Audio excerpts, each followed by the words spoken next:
Ukraine নিয়ে যুক্তরাষ্ট্রের পদক্ষেপের পর রাশিয়ার পরমাণু নীতি সংশোধন। যুক্তরাষ্ট্রের বিদায়ী প্রেসিডেন্ট জো বাইডেন ক্ষমতা ছাড়ার আগে ইউক্রেনকে অস্ত্র দেওয়া এবং তাদের সরবরাহ করা দূরপাল্লার ক্ষেপণাস্ত্র দিয়ে রাশিয়ার অভ্যন্তরে আঘাত হানার অনুমতি দেওয়ার সিদ্ধান্ত গ্রহণের পর একটি সংশোধিত পরমাণু নীতিতে স্বাক্ষর করেছেন রাশিয়ার প্রেসিডেন্ট ভ্লাদিমির পুতিন। এ বিষয়ে মঙ্গলবার ১৯ নভেম্বর তিনি বলেছেন, পারমাণবিক শক্তিধর দেশ সমর্থিত যে কোনো দেশ যদি রাশিয়ার উপর হামলা চালায় তবে তা রাশিয়ার উপর যৌথ হামলা হিসেবে বিবেচিত হবে। ২০২২ সালের ২৪ ফেব্রুয়ারি ইউক্রেনে সেনা পাঠানোর ১০০০তম দিন উপলক্ষে এই সংশোধিত পরমাণু প্রতিরোধ নীতি অনুমোদন করেন পুতিন।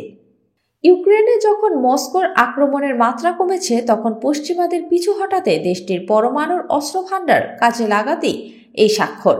বাইডেনের সিদ্ধান্তের পরিপ্রেক্ষিতে সংশোধিত নীতিটি জারি করা হয়েছে কিনা জানতে চাইলে ক্রেমলিনের মুখপাত্র দিমিত্রি পেসকভ বলেন, নথিটি সময়মতো প্রকাশিত হয়েছে, তবে বর্তমান পরিস্থিতির সঙ্গে সামঞ্জস্যপূর্ণ করে নীতিগুলো আপডেট করতে সরকারকে চলতি বছরের শুরুতেই পুতিন নির্দেশ দিয়েছিলেন বলে জানান তিনি।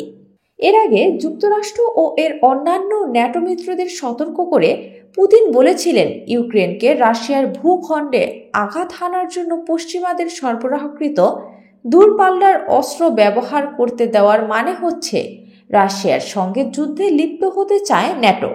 সংশোধিত পরমাণু নীতিতে বলা হয়েছে, রাশিয়া ও মিত্র দেশ বেলারুশের সার্বভৌমত্ব ও আঞ্চলিক অখণ্ডতার জন্য গুরুতর হুমকি হয়ে দাঁড়ায় এমন পারমাণবিক হামলা বা যে কোনো হামলার জবাবে পারমাণবিক অস্ত্র ব্যবহার করতে পারবে রাশিয়া। নীতিতে আরও উল্লেখ করা হয়েছে, রাশিয়ার বিরুদ্ধে সামরিক ব্লক বা জোটের ন্যাটো কোনো সদস্য দেশের অগ্রাসনকে পুরো ব্লকের অগ্রাসন হিসেবে দেখা হবে।